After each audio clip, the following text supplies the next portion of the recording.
Example देके समझाता हूँ। I am talking about A locality in Delhi only and this is a real incident. एक DDA की colony है बड़ी सी, बहुत सारी।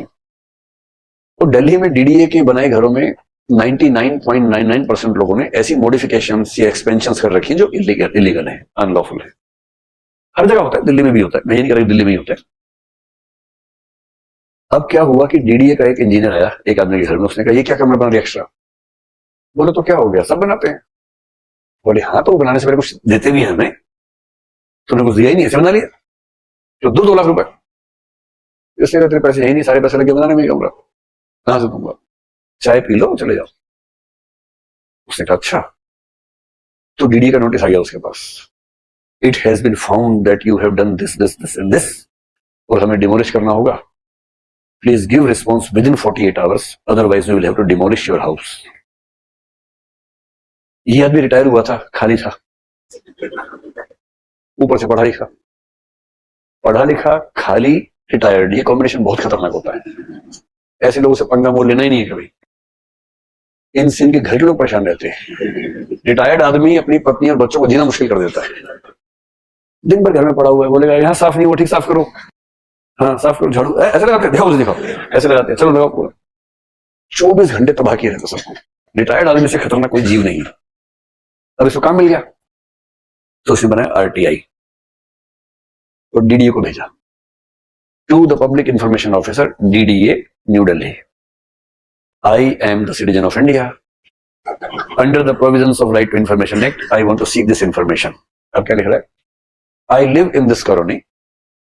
In my opinion, almost 99% of the houses have modified the structure illegally. क्या आपने कभी इस मामले में कोई जांच की है? नंबर 1। नंबर 2, यदि कभी कोई जांच नहीं की है तो इसका मतलब है कि आपका जूनियर इंजीनियर जो यहाँ का रिस्पॉन्सिबल है वो इसमें शामिल है। क्या आपने कभी इस बात को जांचने की कोशिश की कि कहीं आपका जूनियर इंजीनियर शामिल तो नहीं है?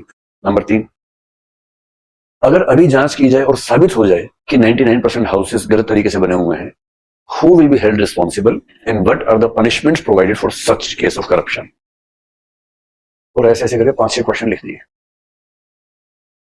And if I want to have this inspection, then should I contact or should I go to the high court directly?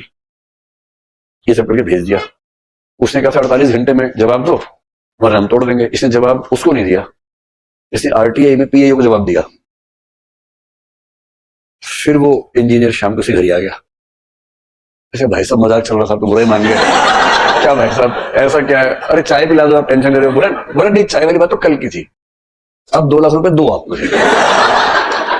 आपने मुझसे मांगे थे और मैंने कहा चाय पी लो चले जाओ, आपने कहा नहीं पैसे चाहिए।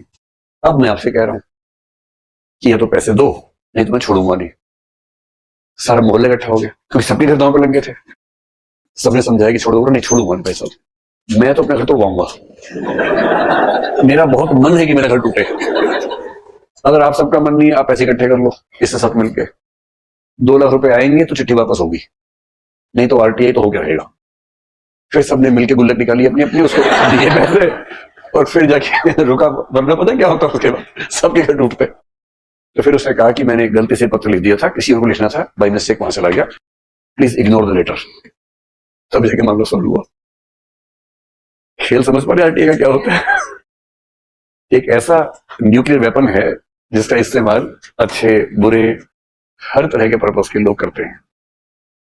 कई लोगों का तो एम्प्लॉयमेंट है। आप क्या करते हैं? मैं आरटीआई करता हूं, यही काम ही है। खाली बैठे हैं, कहीं गए, देखा एक अच्छी दुकान चल रही है, अच्छा थोड़ा बाहर निकल रहा है, बहुत बढ़िया, टू द पीआईओ कि इस एड्रेस की एक दुकान है, इसकी 4 सीढ़ियां बाहर निकली हैं, किसने परमिशन दी इनको, कौन जिम्मेदार है, कहां कंप्लेंट करनी होगी, भेज दिया। और नीचे बोल्ड अक्षरों में अपना नाम और फोन नंबर ले देते हैं ताकि वो उसको बताए कि भी तेरे खिलाफ आरटीआई है। फिर ये जाता है इसके पास, क्या ऐसा क्या हो गया? फिर कुछ नहीं हो गया, पैसे की दिक्कत है भाई, हमारा काम है, this is my profession, I am a thorough professional, this is how I earn. इसमें क्या? चलिए।